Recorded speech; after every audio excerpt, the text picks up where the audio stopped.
Bonjour, on est rendu dans le chapitre 3 avec les miroirs courbes. Donc, on a vu au chapitre 2 les miroirs plans, les miroirs droits. Là, on va voir maintenant les miroirs qu'on dit courbes qui sont bombés. Dans le fond, c'est exactement les miroirs que vous avez, par exemple, à la ronde ou dans un cercle qui vous déforme. Donc ici, on peut voir, par exemple, le capitaine Haddock qui comprend pas trop qu'est-ce qui se passe en ce moment, pourquoi il est déformé. Dans le premier, c'est un miroir concave, donc c'est bombé vers l'intérieur. Et dans le deuxième, c'est un miroir convexe, c'est bombé vers l'extérieur. Je vais vraiment suivre vos notes de cours. Donc là, en ce moment, on est rendu à la page 161. Les miroirs courbes, c'est quoi? C'est des miroirs qu'on a pris comme si on avait exactement sur la première image de gauche, on avait une boule miroir parfaitement sphérique.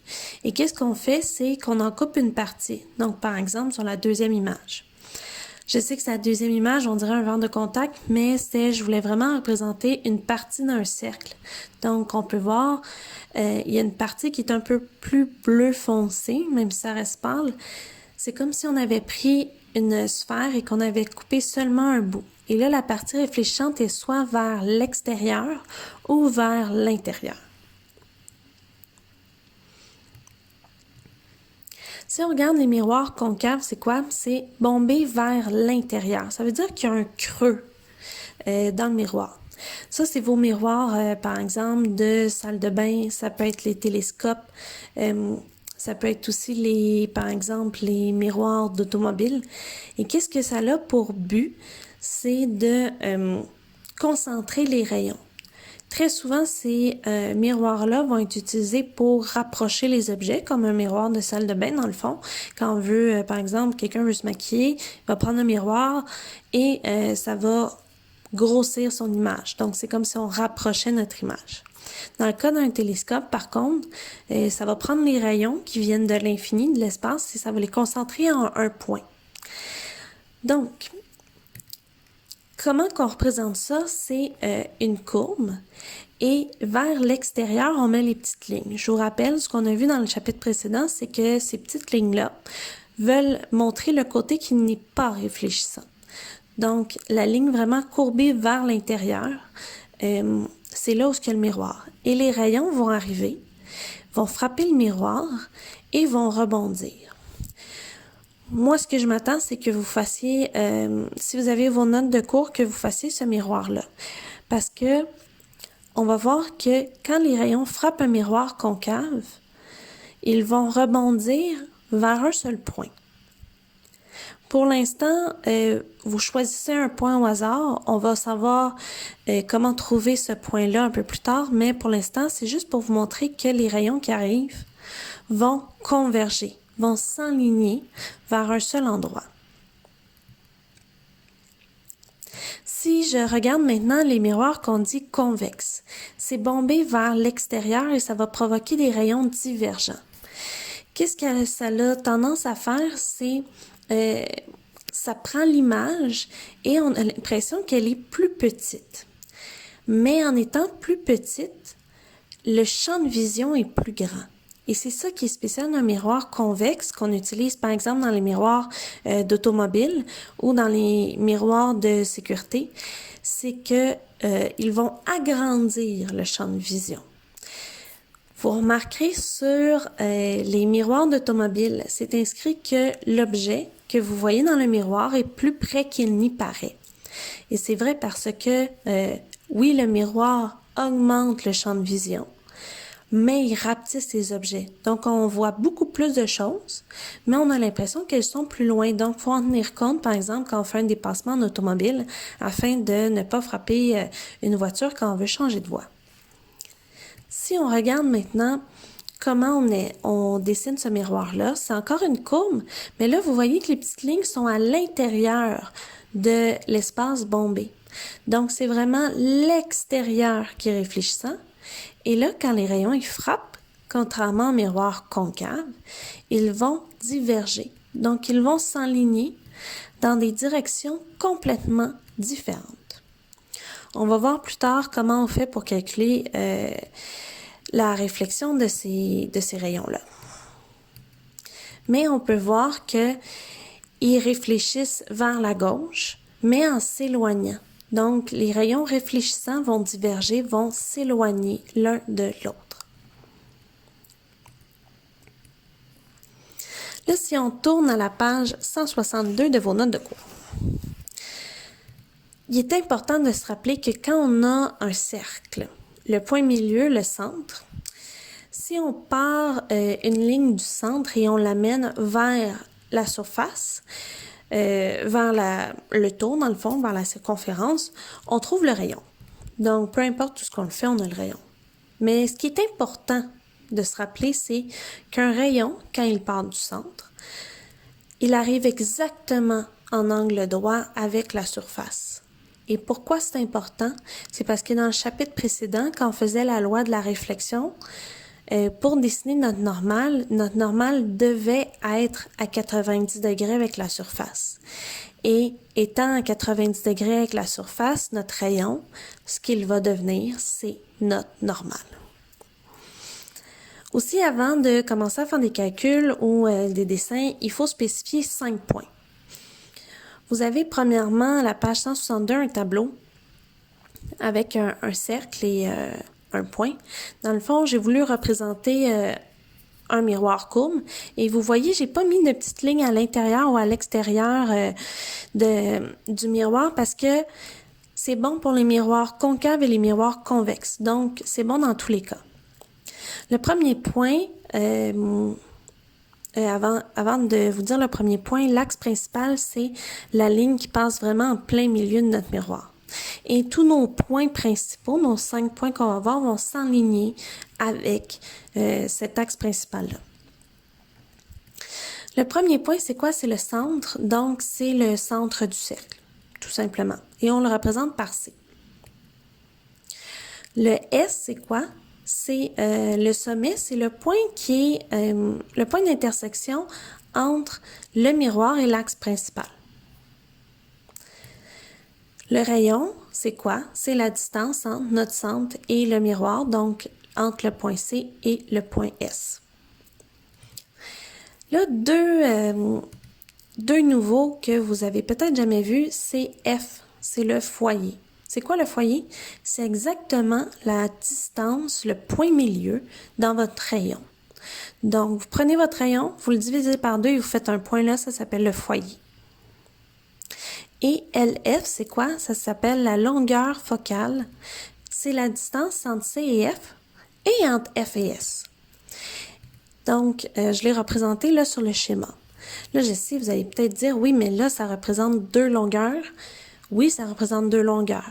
Mais vu que F est exactement au centre, LF à gauche et LF à droite devraient être exactement la même valeur. Donc, ça n'importe peu que ce soit celui entre C et F ou entre F et S, c'est la même valeur. Là, à la page 163, vous avez un miroir convexe et un miroir courbe. Où est-ce qu'on met les points? Vous devez vraiment vous fier à la définition. La définition est super importante. Que ce soit un miroir concave ou un miroir convexe, c'est la même chose. Donc, vous avez déjà de dessiner le C. Vous allez dessiner, dans le fond, l'axe principal.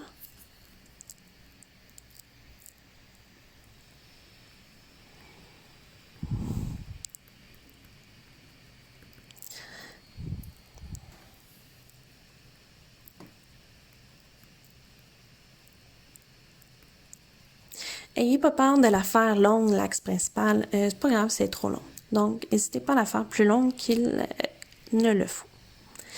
Ensuite, qu'est-ce que vous avez? Vous avez le C est déjà fait, le S. Le S, on a dit que c'était le point où l'axe principal touchait le miroir. Ensuite, vous avez le R. Le R, c'est quoi? C'est cette distance-ci entre le C et le S. Vous avez ensuite F que je mets exactement en plein milieu. Donc ça, il faut calculer ça bien sûr avec une règle pour être précis. Et LF finalement. Donc on a LF à gauche et LF à droite. LF à gauche et LF à droite. Ça, c'est nos points principaux. Maintenant, la loi de la réflexion dans les miroirs courbes, c'est exactement la même que dans les miroirs plans. Donc, il faut tracer la normale, calculer l'angle entre le rayon incident et la normale et reproduire le même angle entre la normale et le rayon réfléchi. La seule petite chose qui est différente, c'est de dessiner notre normale. On ne peut pas la dessiner n'importe comment. Premièrement, un rayon qui arrive, peu importe comment je le fais arriver sur mon miroir convexe. Je le fais arriver. Je le nomme, bien sûr, il ne faut pas l'oublier. Là, comment je trace ma normale? C'est que je vais partir du point C. Et je vais me rendre et même dépasser le point où mon rayon a frappé mon miroir, donc le point S. Et qu'est-ce que je vais faire? C'est que je vais calculer ici θ incident. Je vais remettre exactement la même valeur ici, mais θ réfléchi. Donc, je suis la loi de la réflexion dans les miroirs. Et en trouvant l'angle, je peux faire mon rayon réfléchi. Donc, c'est vraiment la même chose. Je trace ma normale à partir du centre et ça arrive parfaitement à 90 degrés. Je peux faire ma loi de la réflexion. Je fais la même chose pour un miroir concave. Je vais le partir d'en bas cette fois-ci. Donc, vous avez votre rayon incident.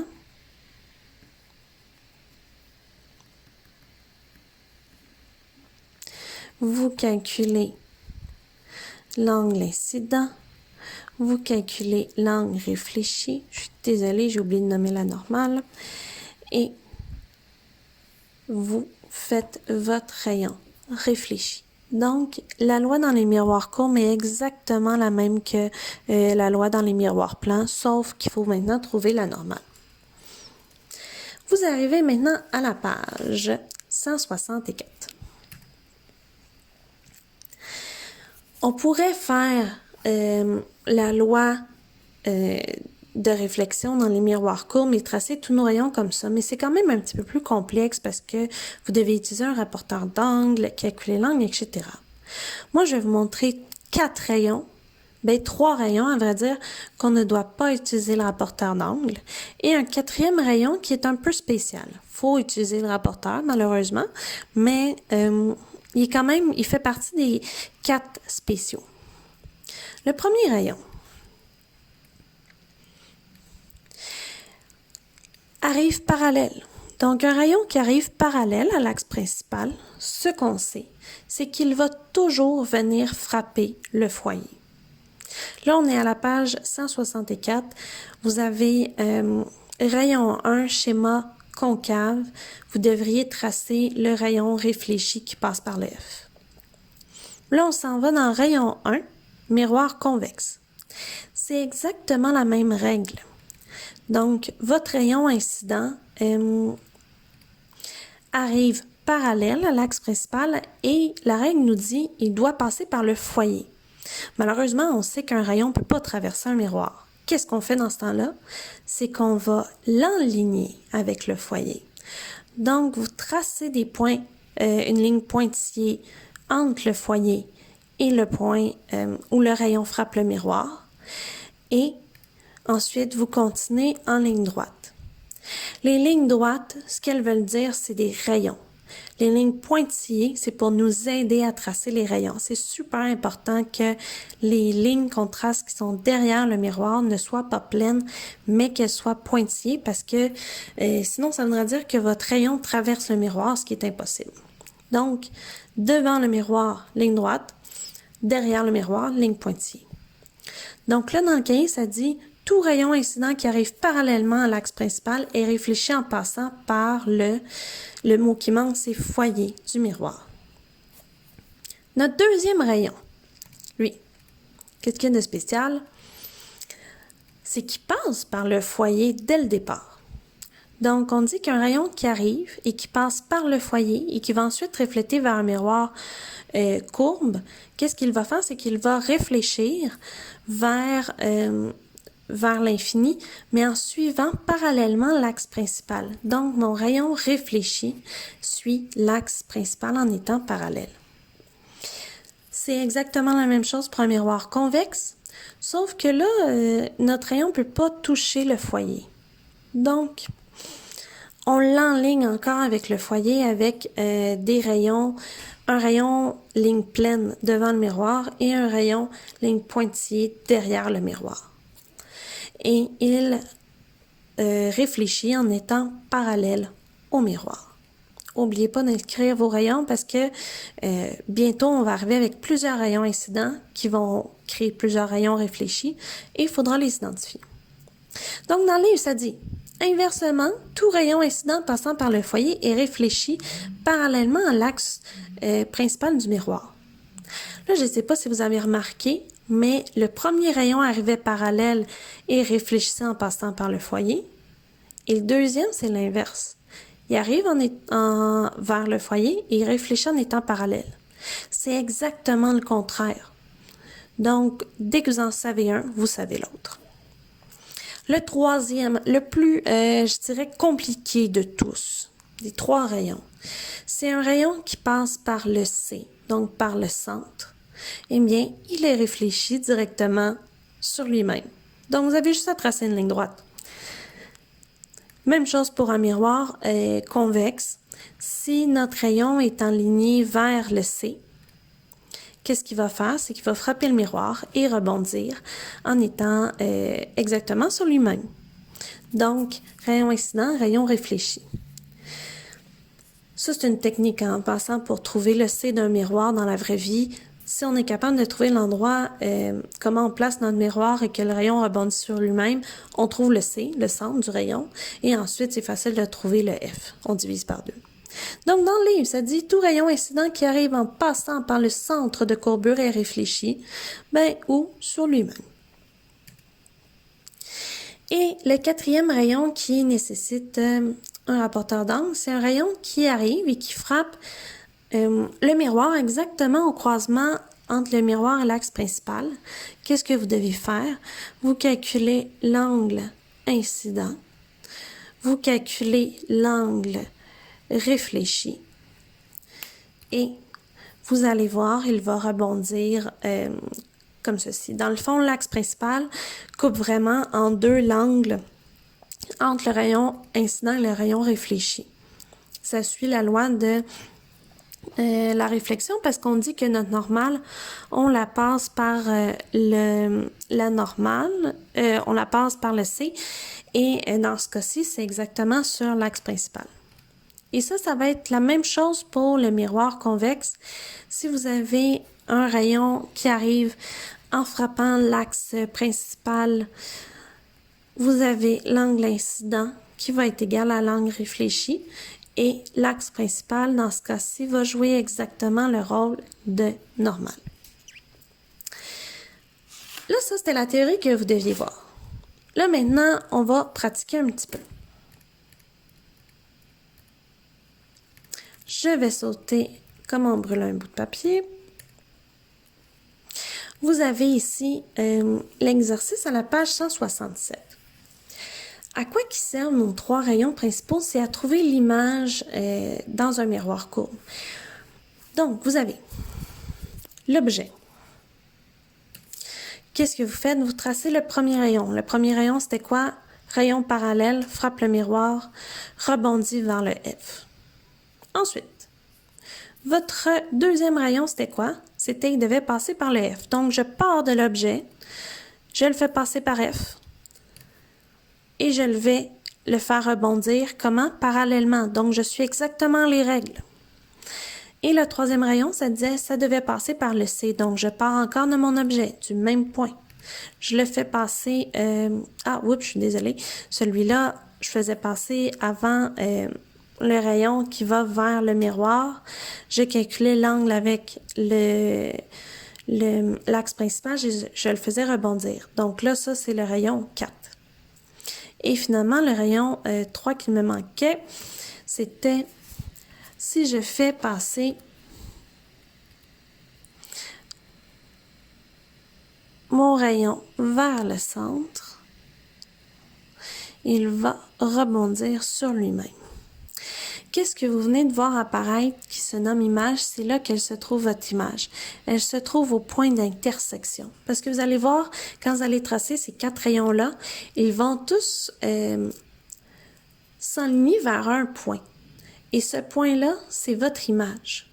Donc, vous étiez parti du haut de la flèche, ils vont se croiser au haut de la flèche. Et là, vous voyez, mon image est inversée. Ça veut dire que dans un miroir comme ça, si je me place plus loin que le centre, qu'est-ce qui va arriver? C'est que je vais avoir mon image à l'envers. Je veux que vous fassiez ça pour les exemples. 4 à 9. Je vous avertis, il y a des exemples qui... vous ne trouverez pas d'image et c'est normal. Il y en a un que vous trouverez juste pas d'image, tout simplement.